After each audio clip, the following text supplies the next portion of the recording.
Hi everyone, this is Heidi. Welcome back to my channel, My Reading Life. Here today to do the final bit of the book haul that I started back in the summertime, and I started titling Summer Book Hauls Part 1 and Part 2, and this was supposed to be Part 3, but here we are in the beginning of October, and I still haven't completed it. So I'm going to wrap it up now. This is going to be Part 3 of my summer book haul, and it starts with some books that I picked up at a library book sale in August, and has a few other books that I've picked up more recently. So let's just get to it. The first one I picked up at the book sale was this little signet paperback of Arthur Conan Doyle's Sherlock Holmes mysteries, and this is just a bind up with 22 stories by Sherlock Holmes. About Sherlock Holmes, excuse me. I have read a few of the Sherlock Holmes stories, but I am by no means complete in my journey through them, and so when I saw this little bind up, I thought this is a great chance to read the rest of the Sherlock Holmes short stories that I have not yet gotten to.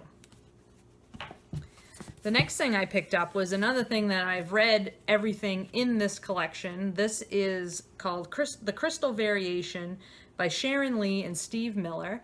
This is a bind up of three novels, science fiction novels by this husband and wife author team. These are Sharon Lee and Steve Miller are main authors, and they have created what's called I think it's the Liaden universe. I'm not exactly sure how to pronounce it. I've never heard it pronounced out loud. But anyway, in this universe, there's multiple books that all take place within the universe, and they are space operas with a touch of romance. This bind-up includes Crystal Soldier, Crystal Dragon, and Balance of Trade. And I already own Crystal Soldier on its own, and I believe I've read Balance of Trade. I don't think I've read Crystal Dragon yet. So I was just very pleased to find this bind-up. These are extremely hard to come by. And so to see it there in this brand new condition, I was really psyched to find it.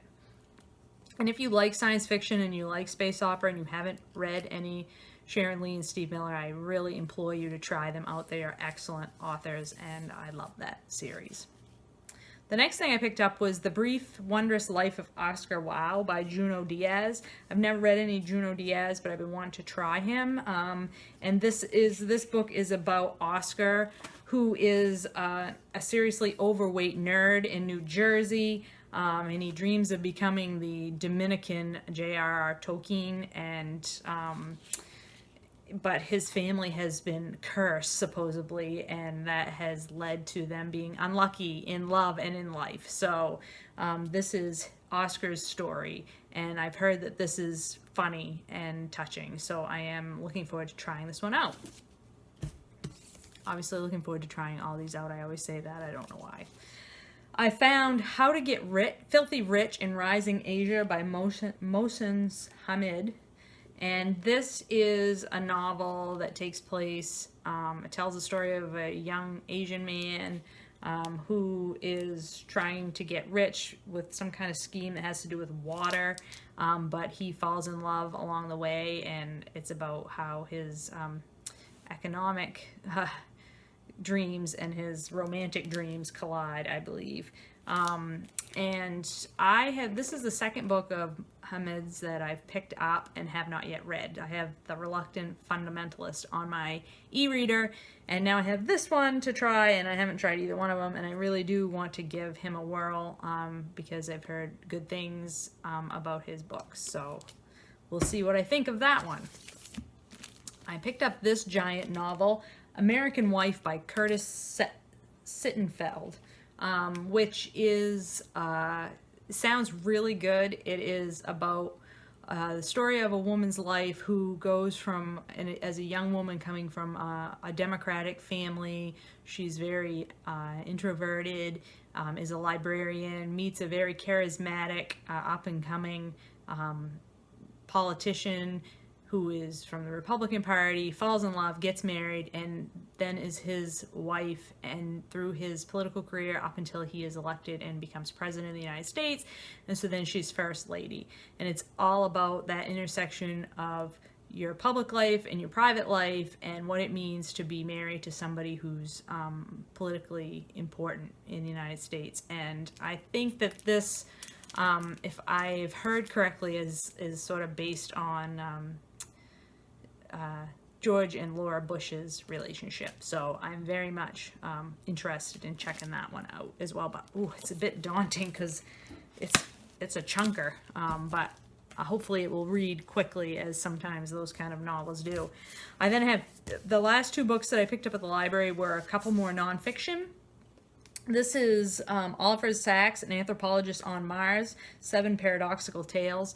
Oliver Sacks is a famous nonfiction author. He's, I believe, a neuroscientist. And these 7 tales are all about neurological patients that Oliver Sacks had. And sort of talks about their issues. One is a surgeon who has Tourette's syndrome. One is an artist who loses all sense of color in a car accident. Another one's about an autistic professor who can't relate to humans but can relate to animals. So I've been wanting to try some Oliver Sacks, so when I saw it at the library book sale, I figured I'd give it a shot. And that's what I find library book sales are the best for, any kind of like yard sale or any place that you can get books real cheap, because there are all these authors and nobody has, you don't know if you're going to like them or not, but if you can pick them up for dirt cheap, why not, The final one from that library book sale is Moonwalking with Einstein, The Art and Science of Remembering Everything by Joshua Foer, I think.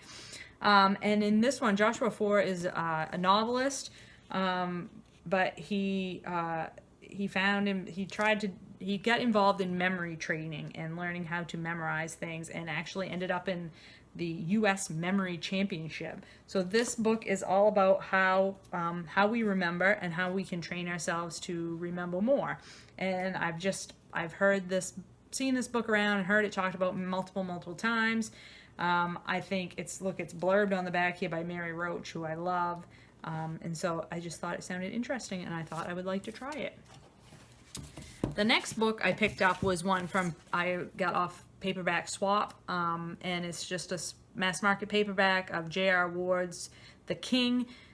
This is part of her long-running series, the Black Dagger Brotherhood series, which is all about vampires who are good, with quotation marks around it, who are fighting an evil group called, I forget what the Lessening Society, who are nasty, evil, sort of want to do away with people and vampires.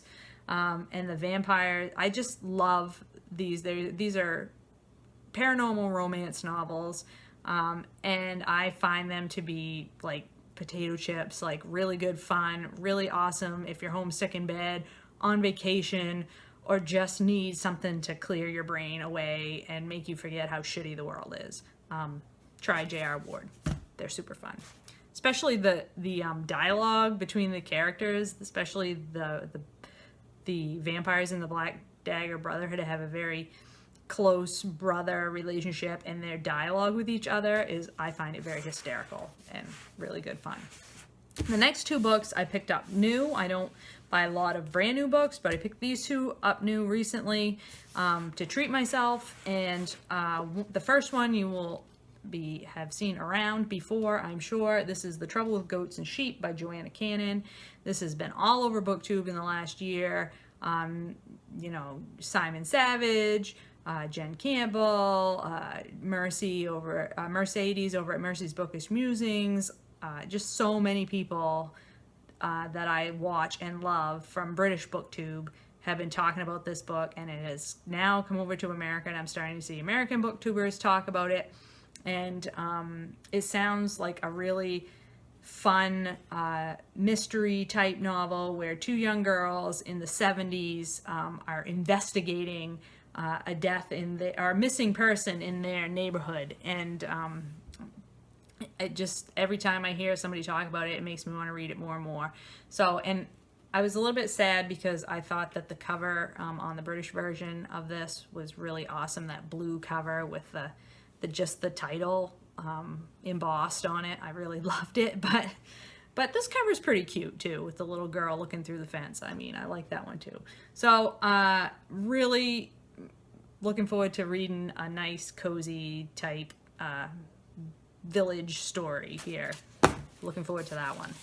And then I picked up Ancillary Justice by Anne Leckie, which is also often talked about, a science fiction novel. It's the first in the series, and I believe the third book in the series is either out or coming out pretty quickly.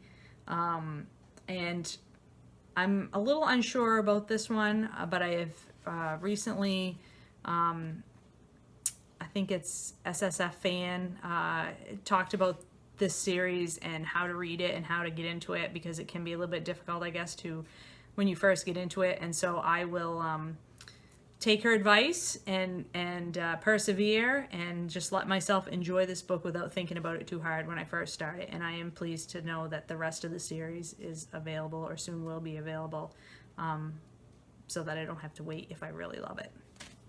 Okay, that's it. That's the last bit of my summer book haul. And October is my birthday month, and so I am anticipating gift cards and birthday presents that will allow me to pick up some more books. So pretty soon we'll be starting on our fall book hauls. I hope that you found some titles that might interest you in this haul, and I will talk to you later.